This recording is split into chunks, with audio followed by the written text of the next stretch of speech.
ele estava satisfeito. E o que diz aqui? Diz que ele andava feliz pelo seu palácio. Tem outra tradução? Quem é que tem outra tradução?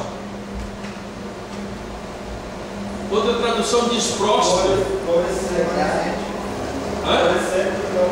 Florescente. O que é florescente, irmãos? O florescer é algo que já chegou ao seu patamar, ao seu clímax. É um lugar mais bonito, é um lugar de descanso. Outra tradução diz que ele chegou ao ponto de ser próspero no seu palácio. Ele teve uma prosperidade muito grande, por isso ele era um homem feliz através das guerras conquistadas. E aqui, irmãos, nos mostra um grande exemplo para todo aquele homem, aquela mulher que não querem saber de Deus. O orgulho de um ser humano, irmãos, é muito grande. Esse homem aqui, nós vamos ver que ele era um homem que tinha um orgulho muito extremo. Ele tinha uma autoconfiança nele mesmo.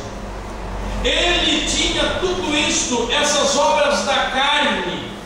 E quando uma pessoa tem as obras da carne, irmãos, não existe o operar na vida de uma pessoa desta. Por quê? Porque uma pessoa desta está morta nos seus delitos, nos seus pecados, andando o curso desse mundo, o prazer da sua carne.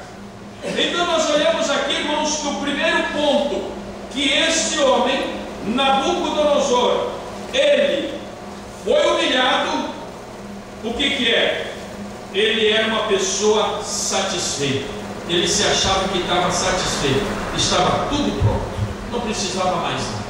Segundo, ele achava que era próspero, porque tudo ele tinha conquistado.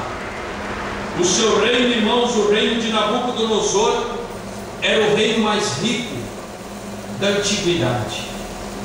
A Bíblia nos mostra, e as histórias nos mostram, que esse homem foi o único que construiu quase toda a cidade de ouro. Ouro maciço, ouro, irmãos, incalculável, que hoje ninguém consegue calcular o quanto este homem ele gastou na riqueza da Babilônia. Babilônia era, diz a Jeremias, que era o cálice, a taça de cálice de ouro nas mãos de Deus, o ouro que predominava. Então ele era um homem muito próspero, era um homem rico. Esse outro fator, irmãos, levou ele a também ser humilhado. Outro ponto, irmãos, importante que levou este homem à humilhação, vamos ler um outro versículo. Esse mesmo versículo ainda nos mostra. Repete um irmão, uma irmã, que por gentileza esse versículo. Versículo 4. Eu, Nabucodonosor, estava tranquilo em minha casa, feliz no meu palácio. Eu, Nabucodonosor, estava tranquilo em minha casa. Ele achava, irmãos, Nabucodonosor achava que não precisava de mais nada. Ele não precisava se deslocar mais da sua casa. Ele tinha tudo que vinha ao seu encontro. Vinha tudo para ele adquirir as coisas, irmãos. As conquistas, as glórias. Não precisava ele mais se deslocar. Estava acomodado, estava descansado, achando que não precisa mais.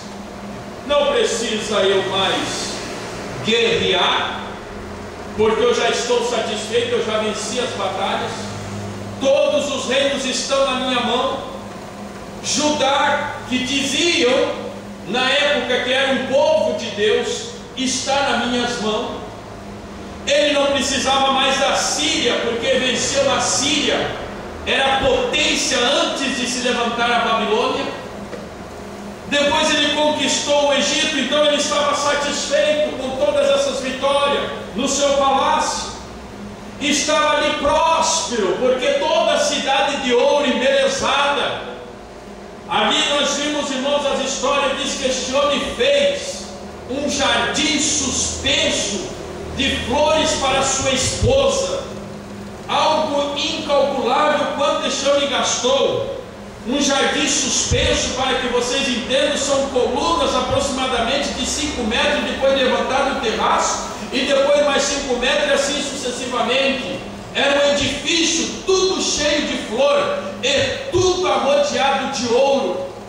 Era um homem que tinha, irmãos, riqueza, um homem próspero, um homem que se considerava feliz, um homem achando que tinha todas essas riquezas na mão.